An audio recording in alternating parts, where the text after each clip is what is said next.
Ladies and gentlemen, what's going on? My name is Jake. This is where I talk capes, and today we have some exciting and some just overall DCU, James Gunn's DCU news to talk about. Now, some of this is a week old, some of this is 6 days old as of time of recording, 7 days old of time of posting. Some is much newer, some is at time of recording 5 hours old. So it's a big difference. I've been busy. Fuck it. It is what it is. But for those not paying attention, or for those who somehow missed it, in the last week we've had 2 major announcements, well I guess technically 3 major announcements regarding the DCU. First of all, let's just talk up front about the newer one, the bigger one, the one that literally just happened today. Yes, that is right. As you can see, the announcement today was that in the movie Superman Legacy, I think it's just called Superman now, we will be getting Krypto. We have Krypto and Superman. We have his goodest boy. We've got him here. We are getting Krypto on screen. I'm actually very excited about this. This is an announcement that I have been shouting for. I've been wanting. I think if we go in the direction of this new, young, hopeful Superman and we lean into the comic book nonsense, we should have a Krypto. I didn't know if we were going to get it movie 1. I'm very excited to see that we've got Krypto movie 1. I think this is great. This is an absolutely massive step in the right direction for what I want for this movie. It's also really helping to set the tone of what James Gunn's DCU is going to be. It's really showing that we are leaning into the comic book silliness of it all, and we are going to, finally have a whole host of comic book movies under an umbrella that's not entirely embarrassed to be a comic book movie, especially in recent years where we've had movies like Joker and Joker 2, which don't want to be comic book movies, and we have had even some early MCU stuff, whilst being quite comic booky, is still kind of, we're trying to be real and grounded, and we're not this and we're not that. I think this is a great touch. This also helps differentiate what James Gunn is doing away from the Elseworld stories. I know a lot of people have said general audiences might find it confusing if we have like a mainline Batman and then we have the Batman, and maybe Michael B. Jordan's Superman movie finally gets made, or maybe this or that gets made down the line. I think if we go big blue Boy Scout, hopeful, proper good comic book Superman, this really helps set apart what the DCU is doing from other stuff that DC might be doing under the DC Studios banner, and also sets it apart from other comic book media as well, especially when Marvel has kind of been rudderless and are we real and grounded, or are we begging over the top and comic booky? Whilst Marvel is kind of spinning so many plates, I understand the DCU hasn't even began yet, and all of our focus is on this one movie at the moment, and that's completely fine. But going right in from the start and saying nothing is off limits, these are comic book movies, let's capture the wonder of the comic books, I'm a big fan of that. The Superdogs live action debut was announced today via a social media post from James Gunn, where he said, Krypto arrives on screens in Superman this summer. Krypto was inspired by our dog Ozu, who we adopted shortly after I started writing Superman. Ozu, who came from a hoarding situation in a backyard with 60 other dogs and never knew human beings, was problematic to say the least. He immediately came in and destroyed our home, our shoes, our furniture. He even ate my laptop. It took a long time before he would even let us touch him. I remember thinking, gosh, how difficult would life be if Ozu had superpowers? And thus, Krypto came into the script and changed the shape of the story as Ozu was changing my life. What better time to debut the not-so-good boy Krypto than hashtag Adopt a Shelter Dog Month. By the way, Ozu today is fairly often a very good boy, with a photo of Corn Sweat and a dog, maybe Corn Sweat, in front of this weird 2-minute video where the earth just spins behind them. It's odd. There you see it there. And then a photo of James Gunn and his dog, as well as a bit of a comic panel with Superman and Krypto sitting on the moon overlooking Earth. Now, I am a massive fan of this. I'm such a huge fan of this. This is a brilliant idea, like I've mentioned. And I think Krypto is, as an idea, as a concept, is, I don't want to say necessarily hard to pull off, but especially in recent years when people have wanted to make comic books so grounded and real and gritty and Superman kills and, well, what if Superman but this? There's obviously no real slot and no real place to provide a Krypto in any of those stories, which I don't like. I mean, I just in general have a bit of a disdain for, oh, what if Superman was this? You know, I think as a storytelling medium, that's an incredibly lazy and boring way to approach this character. And admittedly, I was a victim of it. I believed for many years that, oh, Superman is boring and it's fun when we make him evil, and that's fun and fine. But the definitive casting of Superman and the definitive way that people are looking at Superman should never be through this tinted lens of what do we need to do to make him cool, what do we need to adapt from Superman and alter to make it relevant. Superman should always be hopeful and caring and seeing the best in people. Superman should always be what it seems to be we're going to get from James Gunn, which I'm very excited about. Also, I haven't delved really into the sort of online reactions regarding the Krypto announcement just yet. I've not... I was out when I saw it, then I came back and I started recording this, but on top of that, I've not really... I guess I immediately started recording this, but I don't really want to look into it too much. I have a feeling people will probably have a problem with the way Krypto looks. I think this is great. I think this little kind of scraggly, smaller dog as Krypto, as opposed to how he's usually seen as like a larger, pristine dog. I think this is great. I actually really, really like this. I don't think...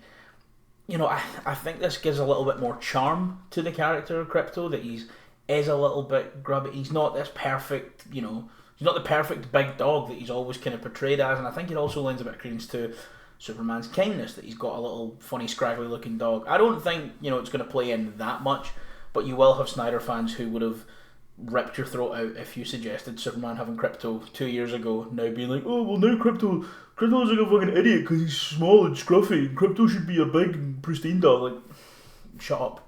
Stop fucking talking. No, I think in general this Krypto announcement is great. It portrays a more optimistic and hopeful ideal of Superman. I have one critique. Give the dog a cape.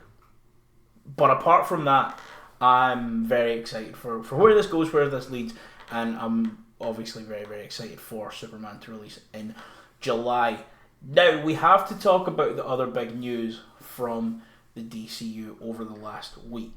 The other news that came out in this past week is that James Gunn has cast the Lanterns for the upcoming show Lanterns. Now, Lanterns, if you don't know, is a sort of True Detective style, I guess, buddy cop, dark investigation show with the two main Lanterns on Earth, Hal Jordan and John Stewart. Now, those characters have been cast. There's been rumours going around for a few months of... Josh Brolin was originally revealed that he was linked to the project, but he turned it down. I think Chris Pine, Ewan McGregor, who else had been rumoured? I was very excited for Ewan McGregor. I thought Ewan McGregor would have been a lot of fun. Chris Pine as well, if you watched one of my last casting videos, I mentioned Chris Pine as Hal Jordan, and that was recorded back in the middle of August. That was recorded on the 10th of August. That was a couple months ago now. I've always thought Chris Pine would be a good shout for this kind of aged Hal Jordan that we're doing for the Lantern show. We got Kyle Chandler from Friday Night Lights and a few other things. I've seen Kyle Chandler in some things. I like Kyle Chandler. I don't necessarily think I've seen or heard of him in anything that's necessarily like a Hal Jordan role, the same way that like a Chris Pine or a Ewan McGregor or even like I guess a Josh Brolin, even though I never liked Josh Brolin for it. Like they have, but I kind of like that. Obviously, it's not a one-to-one, and obviously I'm not trying to talk about, one of the greatest performances of any movie ever, never mind just combat media. But, Heath Ledger had never done something like the Joker before he was cast in that movie. A lot of other people, a lot of other actors have kind of got some of their most iconic roles after having never really done anything similar. So I am very hopeful for what Kyle Chandler brings, especially when you consider that he was in the running with guys who on paper seem much, much more suited to it. It just makes me think there's going to be, an absolutely incredible performance there from Kyle Chandler. And I think I'm on board with the pick. I like Kyle Chandler. I think he's very charismatic. I think he's very fun. I'm very intrigued to see what he'll do with that role because I was so on board with other people. But I think Kyle Chandler will be a lot of fun there. Now, the one I'm more interested in, and the one that I think is going to be more indicative of where we go going forward, is John Stewart. John Stewart is a younger, Lantern, and he's kind of been taken under the wing of Hal Jordan, who's like a legend in the Green Lantern Corps at the start of the show. So he's been active for a while. Rebel Ridge's Aaron Pierre, and also The Beats That Make You Old's Aaron Pierre, has been cast as John Stewart. Now, I've still to watch Rebel Ridge. Everyone keeps telling me you've got to watch Rebel Ridge. I've seen some clips from Rebel Ridge, and I've heard people talking about Rebel Ridge, and basically, from what I've heard, Rebel Ridge is kind of a John Stewart audition tape.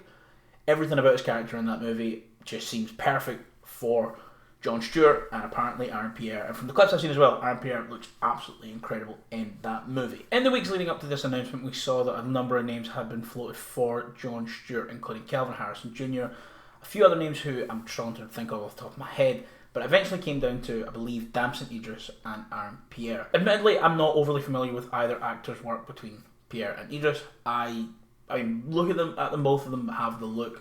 They're both young, up-and-coming actors. A lot of talent and a lot of promise. I know that Damson Idris is in that F1 movie that's coming out this year that I'll probably go see just because I have a Cineworld Unlimited card. I don't know if I'd go see that. Otherwise, obviously Aaron Pierre's in Rebel Ridge, like I say, that I need to watch. Both young, up-and-coming, very talented actors. And I'm sure both of them would have been incredible for the part. And I'm sure that Aaron Pierre is absolutely, in terms of his acting ability, one of, if not the best pick for John Stewart in the world. However, the reason I've not really spoke about this, the reason I've kind of took my time to get this out, apart from like just generally being busy and life stuff, is there is something incredibly important regarding this casting that we need to discuss, that we need to talk about. And sound the fucking woke alarm. Jake Talks Capes is going to be woke, baby. I'm the woka.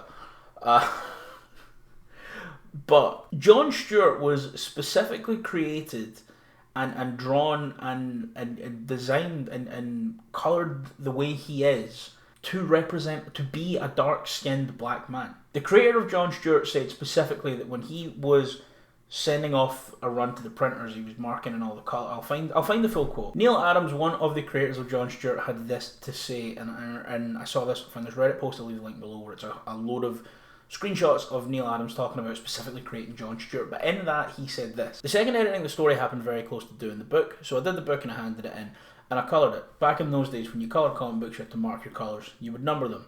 So Anglo-Saxon flesh would be Y2R2. That's 25% yellow, 25% red. Black people, they usually did like a khaki, a light brown. It was like YR2B2, shit brown. It looks like baby shit, and they coloured all black people that way. So I didn't, of course. I coloured John Stewart dark brown. I handed the job in, and I marked it YR3B2. That's going to be dark. Saul comes and says, Neil, I noticed that you coloured the John Stewart guy kind of a darker brown. Yeah? Well, we usually colour black people a little brown. Yeah, I noticed that. In fact, over at Marvel, they colour this character, Gabe in the Howling Commandos, grey. Y2R2B2, grey. Yeah, but are you sure you want to have him that dark? Well, yeah. Most black people I know are pretty dark. There are some very light-skinned people, but not John Stewart. Now, I'm going to say something that they say is going to be a direct quote. You have to understand it's a direct quote, and after you hear it, you'll go, really? Nobody would have said that. Nobody human would have said that. But you have to remember that these were the times we were in. And then everyone says, okay. Apparently the guy then asked him, are you sure black people won't be offended? To which he replied, no, I don't think they'll be offended. I think they've been offended for the last 50 years, but no, I don't think they'll be offended by having dark-skinned black people. No, I think that'll be pretty much okay. So, Neil Adams specifically created John Stewart to be a dark-skinned character. And Aaron Pierre is not a dark-skinned black man. Now, if you watched my Giant Size X-Men casting video, then you would know that one of the main criteria for me whilst I was looking at casting Storm is I looked at specifically dark-skinned actors. Because Storm is portrayed as a dark-skinned African queen. And obviously, we've come a long way in comics and in film and in media just in general that we can have a black superhero be regarded so highly. Like many people, probably myself included. I know I'm not the biggest fan of I am a big fan of Green Lantern, but I know I've not done enough Green Lantern reading as I would like to really truly be familiar with all of Green Lantern sort of mythos and characters and things. I prefer John Stewart. I know a lot of people I know prefer John Stewart, and I think we've obviously come such a long way that a lot of people maybe now associate John Stewart as the main Green Lantern. That we have all these incredible black superheroes and black comic book characters that so many young children around the world can feel attached to and feel emotive with, and I love that. And I'm not saying Aaron Pierre isn't right for this role as an actor. What I am saying is that when the character of John Stewart was created, kind of almost as a fuck you to editorial and comic book editorial of being like all black people, they're all just, this is what we do for black people. This is the colour shading that we give to black characters in these books. And John Stewart was created specifically to be like, nah, because not all black people have that skin tone. Some people have a darker skin tone, some people have a lighter skin tone. And I think not casting a dark-skinned actor in the role, I don't think it's necessarily a major issue, but also I can't really comment on how much of a major issue it is because look at me. Aaron Pierre is obviously an incredibly talented actor and he definitely got this role based off his own merit. However, I'm also not entirely sure that for this character Aaron Pierre necessarily should have been in the running, as the character should be a dark-skinned black man. And I'm not saying we should be, I guess there's going to be people who will be like, oh, so we should now be excluding him because he's not dark enough. No, but I don't think he should be someone who should have been scouted. Now, if he came to them for the project and said, I want to do this, fair enough. But if we then find out that James Gunn and DC scouted him and was like, hey, would you be interested in this? I don't think that's necessarily the way they should have went.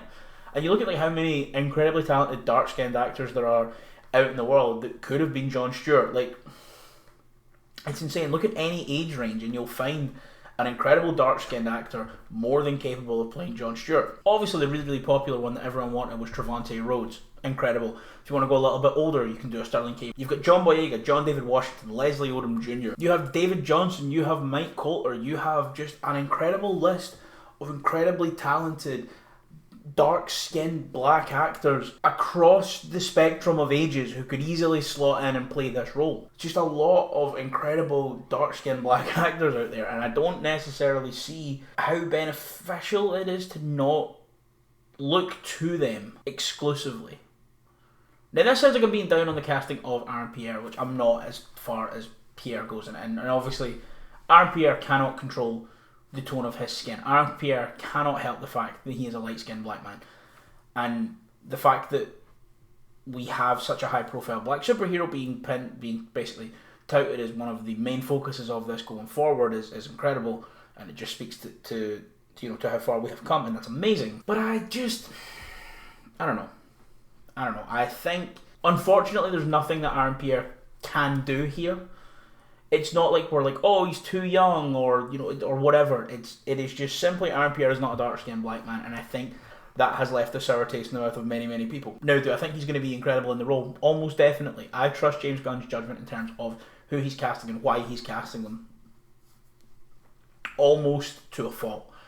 But I do think there are very, very valid points being made from dark-skinned fans of these comics and of this character specifically who feel hard done by this, and that's completely understandable. It's like I said, it's one of the reasons I kind of left speaking about this, because I don't think my voice should necessarily be one of the first that you hear regarding this topic, because ultimately my thoughts on the casting and whether it should be or shouldn't be exclusively reserved for darker skinned black men, that's not my battle to fight.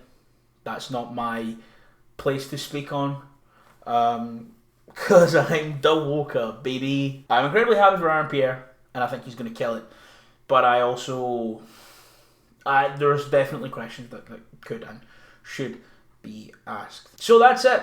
That's my DCU update for now, baby. As we get closer and closer to the release of this movie, as we get closer and closer to the release of Superman, and the DCU news just starts coming in thick and fast, I'm so excited. I'm so excited. It is 9 months away, and I cannot wait. Anyway, thank you guys so much for watching. Be sure to leave it a like and leave your comments down below and let me know what you think of Krypto, and if you think I'm just being a big bitch baby about the John Stewart news and how I'm woke and culture war, and how, and if you're a Snyder fan, say Zack Snyder was right, he cast a dark skinned black man as John Stewart. Yeah, he did. He didn't fucking do anything with him, did he? Bring back Wayne T. Carr. I like Wayne T. Carr. Yeah, let me know your thoughts on everything below, and yeah, thanks for watching, and I'll see you next time.